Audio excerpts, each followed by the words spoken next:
Assalamualaikum warahmatullahi wabarakatuh.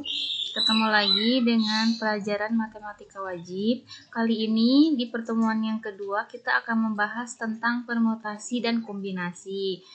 Ada yang pernah dengar tentang permutasi dan kombinasi? Nah, untuk selanjutnya Ibu akan jelaskan. Nah, sebelum mempelajari permutasi dan kombinasi, kita harus paham dulu tentang notasi faktorial, karena ini berkaitan juga dengan rumus atau permasalahan yang ada di permutasi atau kombinasi. Jadi jika kita tidak paham ini, maka kesananya juga tidak akan bisa. Jadi kita harus paham dulu tentang notasi faktorial ya. Faktorial itu adalah perkalian bilangan asli dari n sampai dengan 1 dilambangkan dengan n tanda seru, itu dibacanya adalah n faktorial ya. Nah, n faktorial ini sama dengan n dikali n min 1 dikali n min 2 dikali n min 3 dikali titik kali 3 kali 2 kali 1. Jadi semuanya sampai dikali 1 baru selesai. Nah, 1 faktorial itu sama dengan 0 faktorial, sama dengan 1 nilainya. Nah, sebagai contoh, perhatikan 3 faktorial itu sama dengan 3 kali 2 kali 1. Jika dikalikan semuanya maka hasilnya 6. 7 faktorial itu adalah 7 kali 6 kali 5 kali 4 kali 3 kali 2 kali 1. Pokoknya hitung mundur sampai ke 1 sama dengan 5040.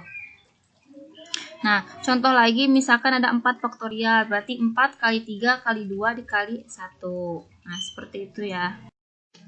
Oke, contoh selanjutnya yaitu 8 faktorial per 3 faktorial. Yang atas 8 faktorial itu dijabarkan sampai 3 faktorial. Kenapa? Karena penyebutnya itu 3 faktorial. Supaya bisa dicoret, maka yang pembilangnya harus dijabarkan sampai 3 faktorial. Jadi 6720 itu adalah hasil dari 8 kali 7 kali 6 kali 5 kali 4.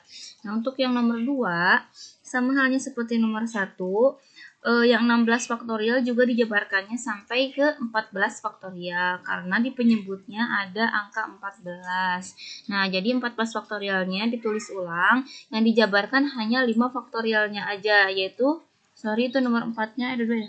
Jadi 5 kali 4 kali 3 kali 2 dikali 1. Itu untuk penjabarannya. Jadi 16 kali 15 kali 14 faktorial. 14 faktorialnya bisa dicoret. 5 kali 4-nya berapa? 16 kali 15 berapa? Dibagi, hasilnya adalah 2. Itu untuk yang A. Sedangkan untuk yang B, ini soalnya berbeda. Yang ditanya adalah nilai N-nya. N plus 1 faktorial dibagi N min 1 faktorial sama dengan 20. Nah, untuk yang ini, karena penyebutnya itu adalah N min 1 faktorial, maka pembilangnya dijabarkan sampai N min 1 faktorial. Jadi N plus 1 dikali N min 1 faktorial sama dengan 20. N min 1 ini bisa dicoret ya atas bawah. Jadi yang tulis ulang ke bawahnya adalah N plus 1 dikali N sama dengan 20. Tinggal diginiin, N kali N adalah N kuadrat, ditambah 1 dikali N adalah N, 20-nya turunkan. Terus N kuadrat ditambah N, 20 yang ini pindah ruas ke sini, jadi negatif 20 sama dengan 0. Jika kita faktorkan, maka akan menjadi N plus 5 dikali N min 4 sama dengan 0. N yang pertama adalah min 5, karena ininya positif, maka akan berubah jadi negatif. N min 4-nya berarti jadi N sama dengan 4, karena asalnya negatif maka diturunkan jadi positif. Jadi nilai N-nya yang memenuhi ada 4. Jadi kita mencari yang positifnya. Nah, yang tadi notasi faktorial udah selesai. Selanjutnya kita akan membahas tentang permutasi. Permutasi itu adalah susunan dari semua atau sebagian anggota himpunan dengan memperhatikan urutannya. Ingat, permutasi itu memperhatikan urutannya. Di dalam permutasi ada beberapa bagian lagi, yaitu permutasi dari unsur yang berbeda dengan rumus N faktorial per N min R faktorial. Ini rumus permutasi dari unsur yang berbeda. Terus yang kedua ada permutasi yang memuat beberapa unsur yang sama, N faktorial per P faktorial, Q faktorial, L faktorial. Dan yang terakhir permutasi siklis atau melingkar, rumusnya N min 1 faktorial. Oke, selanjutnya kita akan bahas satu-satu. Yang pertama yaitu permutasi dari unsur yang berbeda dulu. Rumusnya ingat n faktorial per n min r faktorial. Yang pertama, contohnya hitunglah hasil permutasi berikut. Di situ ada P7 sama 3 ya, P7 dan 3 sama dengan 7 faktorial per 7 min 3 faktorial. 7 dikurangi 3 faktorial. Berarti 7 faktorial per 4 faktorial. Karena penyebutnya sampai 4 faktorial, berarti yang 7 faktorial kita jabarkan sampai 4 faktorial saja, agar 4 faktorialnya bisa kita coret. Jadi hasil kalinya adalah 7 kali 6 kali 5 sama dengan 210. Untuk yang B juga sama, 4 faktorial per 4 dikurangi 2 faktorial. N-nya adalah 4, R-nya adalah 2. Jadi 4 faktorial per 4 dikurangi 2 adalah 2 faktorial. Karena penyebutnya 2 faktorial, maka 4 faktorial yang atas dijabarkan sampai 2 faktorial. Jadi hasil kalinya adalah 4 kali 3 sama dengan 12. Ini masih soal dari permutasi unsur yang berbeda, tapi soalnya dalam bentuk sehari-hari ya. Permasalahan sehari-hari. Ada berapa cara memilih pengurus kelas yang terdiri atas ketua, bendahara, dan sekretaris dari 6 orang siswa dengan ketentuan tidak ada jabatan rangkap. Nah, di sini N-nya itu adalah 6 orang siswa, keseluruhannya 6 orang. R-nya adalah ketua, bendahara, dan sekretaris. Berarti R-nya ada 3. Jadi, penyelesaiannya 6 faktorial per 6 dikurangi 3 faktorial sama dengan 6 faktorial per 3 faktorial sama dengan, karena penyebutnya 3 faktorial, maka pembilang yang atas dijabarkan sampai 3 faktorial agar bisa dicoret. Hasil kalinya jadi 6 kali 5 kali 4 sama dengan 120. Oke, soal yang terakhir dari permutasi dengan unsur yang berbeda. Suatu perusahaan membutuhkan 3 karyawan untuk posisi kepala unit, sekretaris, dan teknisi. Ada 7 calon karyawan yang tersedia. Tentukan banyak cara pemilihan karyawan untuk posisi tersebut. Nah, di sini N itu selalu lebih besar daripada R ya, ingat. N selalu lebih besar atau sama dengan. Di sini N-nya adalah 7 calon karyawan. Berarti 7 itu adalah N-nya dan 3 itu adalah R-nya. Nah, jadi penyelesaiannya 7 faktorial per 7 dikurangi 3 faktorial. 7 faktorial per 4 faktorial hasilnya adalah 210. Pengerjaannya sama kayak tadi. Mudah-mudahan kalian mengerti. Nah, selanjutnya itu permutasi yang memuat beberapa unsur yang sama. Rumusnya itu adalah N faktorial per P faktorial, Q faktorial, dan R faktorial. Nah, untuk contoh soalnya seperti ini, ada berapa permutasi berlainan itu berbeda, yang dapat dibentuk dari semua huruf pada setiap kata, A. Cahaya, B. Matematika. Kita akan menyelesaikan yang cahaya terlebih dahulu. Di situ ada kata cahaya, berarti C, A, H, A, Y, A. Berarti N-nya itu ada 6. Sedangkan untuk penyebutnya, di situ kan ada 1 faktorial. 1 faktorial itu dari huruf C. C-nya ada 1, berarti 1 faktorial.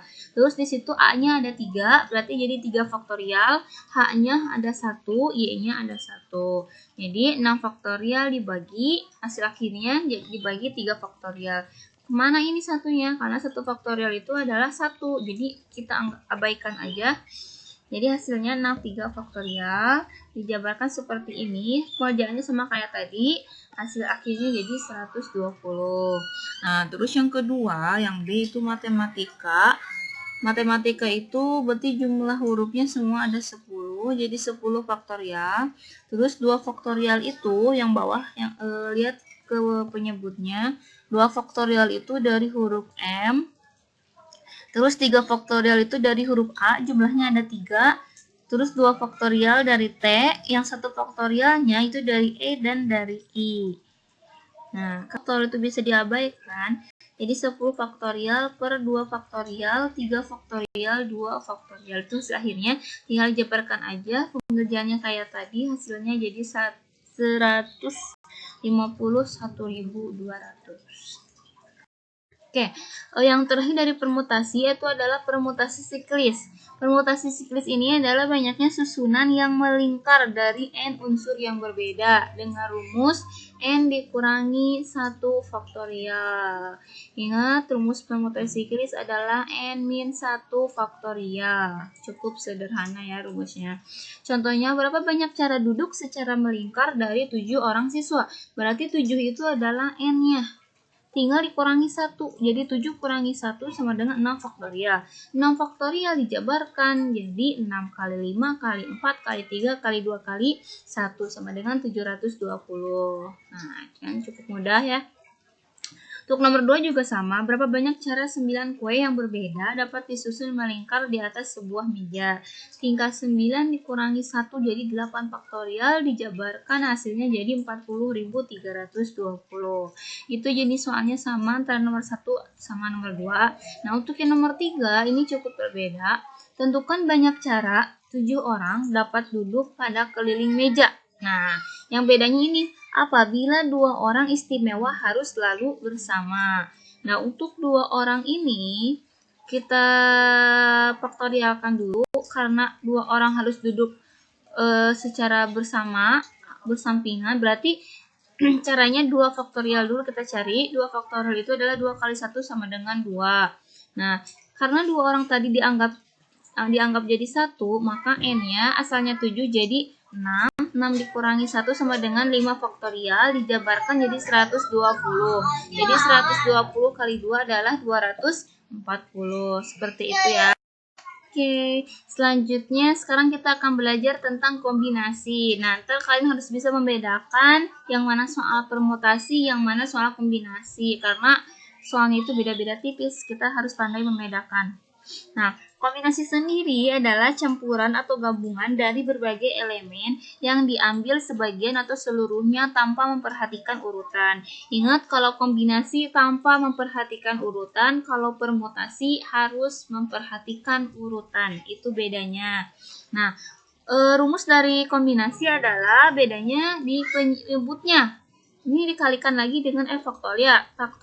Kalau permutasi tadi cukup dengan n faktorial per n min r faktorial, itu permutasi. Kalau kombinasi rumusnya n faktorial per r faktorial dikali n min r faktorial, itu rumusnya.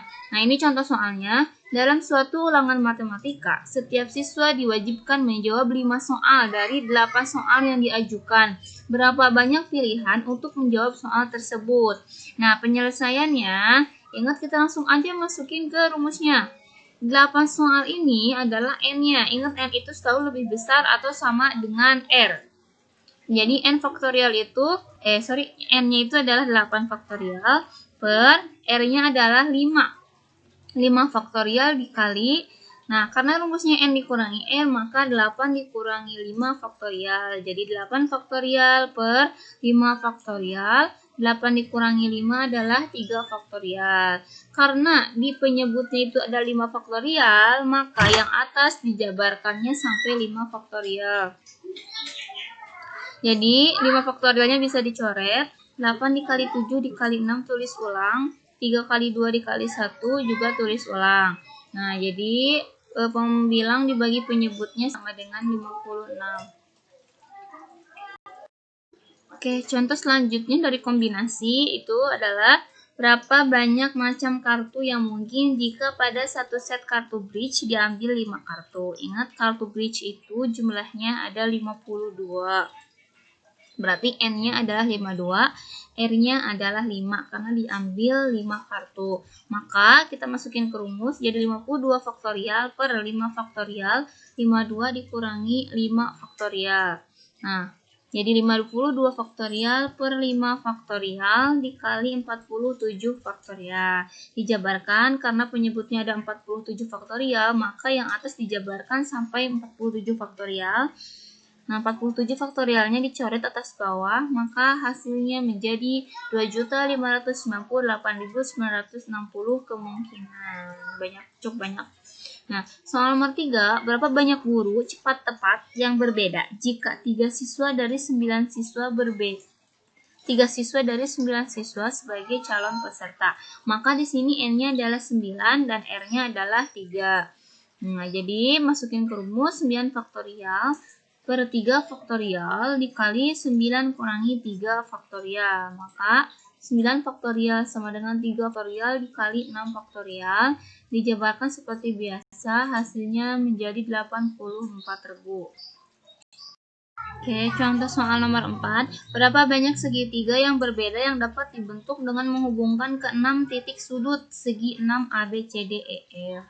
Nah, di sini titik sudutnya segi 6, berarti N-nya adalah 6. Sedangkan yang ditanya di sini adalah berapa banyak segitiga. Segitiga itu sudutnya 3, berarti N-nya adalah 3. Masukin ke rumus seperti biasa, hasilnya adalah 20 segitiga. Oke, contoh soal nomor 5. Berapa banyak pertandingan sepak bola pada kompetisi Galatama jika 12 kesebelasan bertanding dengan sistem setengah kompetisi. Nah, di sini N-nya adalah 12 kesebelasan dan R-nya adalah 2. Berarti masukin ke rumus 12 faktorial per 2 faktorial dikali 12 kurangi 2 faktorial. Maka akan menjadi 12 faktorial per 2 faktorial kali 10 faktorial. Dikali seperti penyelesaian sebelumnya, dijabarkan hanya sampai 10 faktorial, dicoret-coret, maka hasilnya menjadi 66 pertandingan. Oke, yang tadi dari 5 soal yang tadi itu soal dasar ya. Untuk yang nomor 6 ini cukup berbeda. Dari 6 guru kimia dan 5 guru biologi. Dari 6 guru kimia dan 5 guru biologi akan dipilih 7 orang sebagai panitia Olimpiade IPA. Berapa banyak cara pemilihan itu dapat dilakukan apabila 4 diantaranya guru kimia. Nah, 4 diantaranya guru kimia. Berarti kombinasinya ada 2 ya ini. 4 dari guru kimia. Karena jumlah guru kimia ada 6, berarti di sini kombinasinya diambil 4 dari 6, C 6,4. Nah, kalau guru kimianya ada 4, berarti sisa guru biologinya, karena ini harus dipilih 7 orang, berarti sisanya adalah 3 dari guru biologi. Jadi diambil 3 dari 5, C 5,3.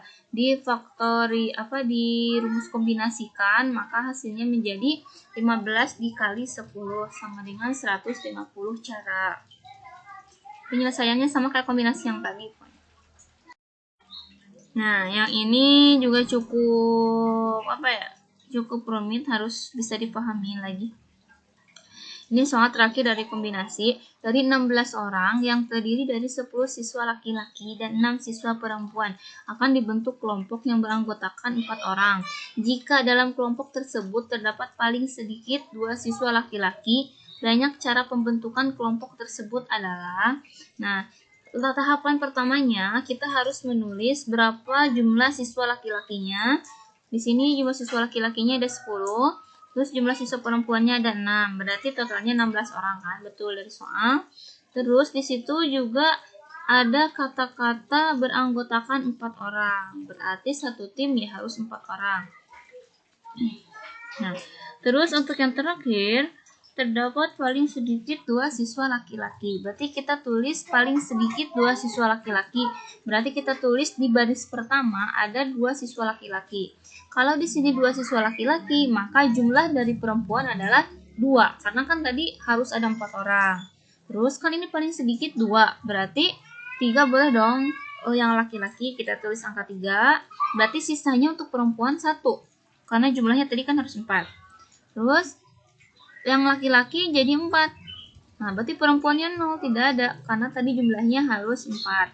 Maka di sini kalau udah sampai 0 seperti ini berarti udah selesai. Jadi ada 3 baris. Nah, masukin ke sini. Nah, untuk yang 2 ini maka 10,2. Untuk yang ini berarti 6,2 ditambah, ini dikali ya titik yang ini, ditambah 10,3 dikali C 6,1 ditambah C 10,4 dikali C 6,0.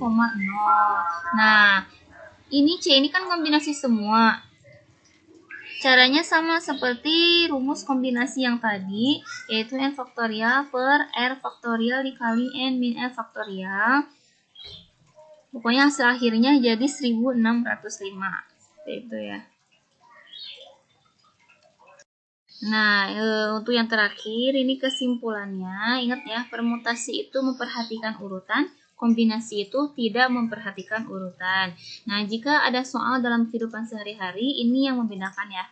Dalam kehidupan sehari-hari, permutasi dapat digunakan untuk menentukan, nah, biasanya banyaknya susunan kepanitiaan atau susunan jabatan atau kedudukan. Terus banyaknya antrian atau barisan, banyaknya bilangan yang dapat dibentuk dari beberapa angka yang disediakan. Itu contoh permutasi dalam kehidupan sehari-hari. Sedangkan contoh kombinasinya adalah banyaknya kombinasi warna atau bahan dari beberapa warna atau bahan yang disediakan. Terus banyaknya jabat tangan jika beberapa orang berjabat tangan. Terus banyaknya pemilihan suatu tim.